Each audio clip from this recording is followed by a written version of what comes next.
Libretta Suede and the Motel 6 formed in Auckland in 2005, and for the last 5 years they've been over in the States. So I've got the two founding members. I've got Libretta Suede and Johnny Moondog with me today to talk about what's been going on in the States. And as a band from New Zealand, how, you haven't had, you've done it all off your own back, right? Yeah. So how do you find getting into the States and banging on doors and doing your thing? It's surprisingly, because of our originality and the kind of, I guess being from New Zealand, there's a certain ilk of New Zealand music that people do know about. Right. But the kind of music that we do and have always sort of been a part of, there is quite a big niche over there. Right, so, yeah. You're not banging down a door that's like boarded up. You're banging down a door that people are like, oh, hell yeah, more weirdos. Please, come on in.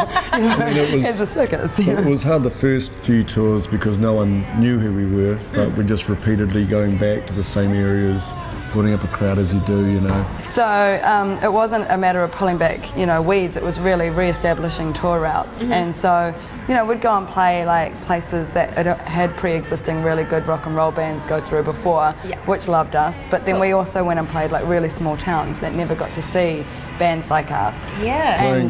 Playing through the Midwest especially would just play with a lot of bluegrass bands, Cool. Yeah, like string bands would open for us, Which was really good fun. Brilliant musicians, but you can get a little weary of that as well. Yeah. Right, for sure. So you were based in New York, were you? And then you kind of just did the touring from there? Brooklyn, Yeah, we were based in Brooklyn, and so North Brooklyn, kind of the trendy area a little bit. Like when we first got there, we were living in Bed-Stuy, which, having never listened to modern hip-hop in quite some time, had no idea what that meant till we got there and went, wow, we're white. It was kind of violent. It was violent and full on. Everything to expect, gunshots, sirens, every night, we saw a 3-year-old girl get shot while we were eating breakfast outside our window. Man, that's insane. Yeah, saw our neighbours some get hardcore shot. reality. Fodder for songs, I guess. Yeah, a little bit too much social realism. I'm okay with reading that, over a coffee in the morning in the paper, but not something I wanted to live with.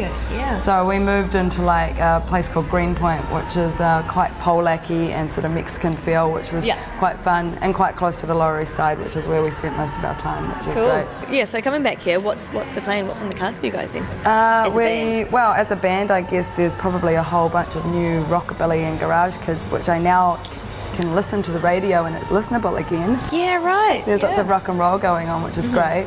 So there's a lot of young people, I think, that probably have no idea who we are, because when we left, they were probably like 15 or 14 and not able to go to clubs, and there's a whole new breed and generation. So we're putting together a new lineup. We've got we've just started rehearsing. We've got a few candidates up there, but I think Simon Nichols, who plays in Lugaboa, used to play in Sydney Newton Bombers, he's jumping on board for bass. And we've got Stuart Kett, who is from Situations, who also used to back up a band called Shaft for a long time as well.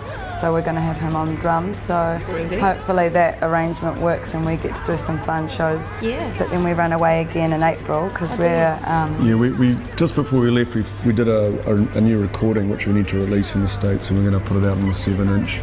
We did that with Matt Verderay, who recorded our last album down on Ludlow Street at NY Head. And he's got this great little old studio down there. It's all analog in the basement. It's so cool. It's all tape to tape. And real amazing stuff. He works a lot with John Spencer. He's in a band with him called Heavy Trash. So he was perfect for us to record with. He got everything really well. So we get the release over here then at some point then? Yes, we will. And it's our first piece of vinyl that we put out, because being that we've done everything on our own, don't advise touring with vinyl. It warps, it breaks, it does a lot of things, and extreme weather over in the States, from polar vortexes to, Hurricane Sandy, where you lose everything you own, to, you know what I mean? So you don't want to be lugging around vinyl, it's really heavy. All right, so if we want to follow you and find out what's coming up and the like and get our hands on material, where do we head to? www.librettasuede.com, or you can follow us on Facebook. You can follow me, Libretta Suede, Johnny Moondog, or we've got a Libretta Suede and the Motel 6 site too on Facebook. That's always quite useful, I find.